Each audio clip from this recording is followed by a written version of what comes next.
સુરત નવીસર હોસ્પિટલની મેડિકલ કોલેજમાં resident doctor હર્ષ પંડ્યાના આપઘાત અને રેગિંગની ઘટનાને લઈને આજે અખિલ ભારતીય વિદ્યાર્થી પરિષદ દ્વારા વિરોધ નોંધાવવામાં આવ્યો છે।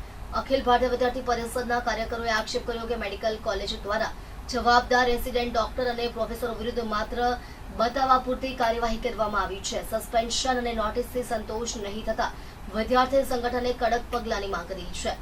અખિલ ભારતીય વિદ્યાર્થી પરિષદની મુખ્ય માંગ છે કે આ ઘટના માટે જવાબદાર તમામ રેસિડેન્ટ ડોક્ટર અને પ્રોફેસરોનું ડોક્ટર સર્ટિફિકેટ રદ કરવામાં આવે। સંગઠને ચીમકી આપી કે જો આગામી 2 દિવસમાં માંગ સંતોષવામાં નહીં આવે તો ત્રીજા દિવસે ઉગ્ર વિરોધ પ્રદર્શન કરવામાં આવશે। આજે અખિલ ભારતીય વિદ્યાર્થી પરિષદના કાર્યકરોએ ડીનની ઓફિસમાં બેસીને વિરોધ નોંધાવ્યો હતો। પોલીસનો ચાપતો બંદોબસ્ત પણ ગોઠવવામાં આવ્યો હતો।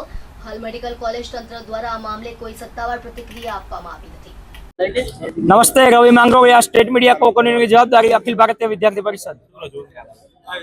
अपने बधाने ध्यान में है कि सूरत ने सिविल होस्पिटल में 2 દિવસ पहला एक डॉक्टरे आत्महत्या करी है।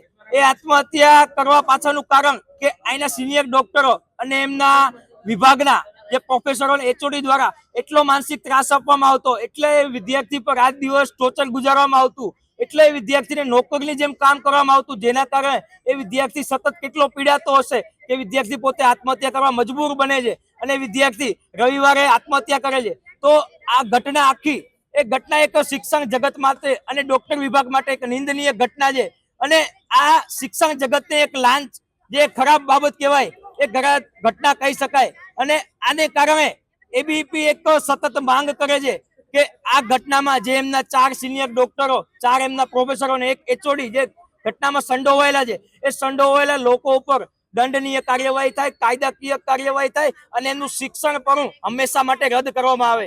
કેમ કે એ ડોક્ટરોને 6 મહિના માટે અહીંયા હોસ્ટેલમાંથી કાઢવામાં આવ્યા છે, પણ એ 6 મહિના પછી પાછી રેગિંગની ઘટના નહીં કરે એનું શું બાંહેધરી?